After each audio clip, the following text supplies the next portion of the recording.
Hi, my name is Mitch Mintz, and I've been living in New York City for about 15 years now.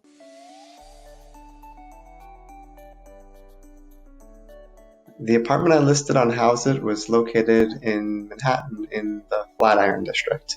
I lived and owned the unit for about 7 years before listing it. Needed to list it after living here for 7 years. I got married, had a child. Child started to get older. We just sort of outgrew the unit, and it was time to move on to bigger, more space. How did I hear about Houseit? I came across Houseit, I think, on some random internet searches, and it was exactly what I was looking for. I wanted to have more control in the selling process. I needed more flexibility as we were still occupying the unit.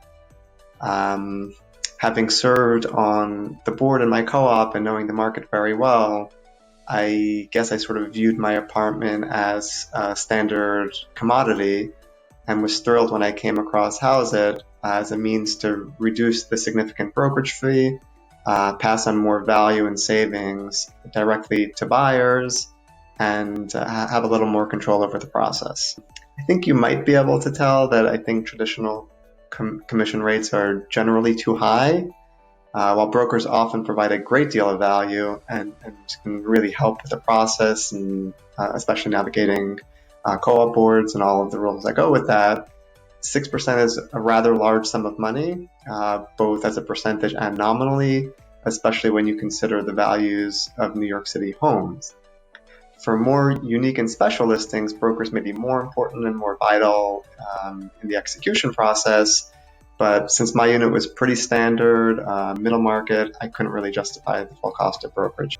I found a listing on Houseit allowed me to get most of the market exposure, and it looked just like a typical broker listed unit on StreetEasy would.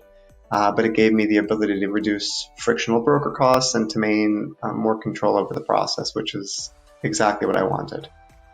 I initially listed the apartment in the high 900,000 range, I think maybe 995. We received a lot of interest, had a well-attended open houses. Unfortunately, this also coincided with the onset of a global pandemic, which struck, and so we decided to delist the unit, and we didn't wind up selling it, but I think that's likely more of a function of just, the global dynamics that are happening.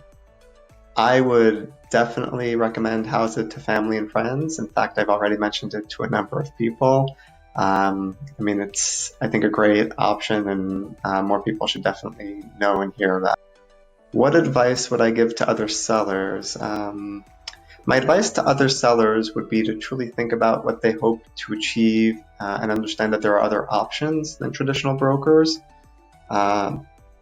I think everyone should consider their time, their value, the cost, their knowledge and willingness and desire to be involved or uninvolved in the process. If you have the time and you're up for being more hands-on and you have good knowledge, Houseit offers great alternatives with options from total control to a more hands-off approach. Definitely something that you should consider.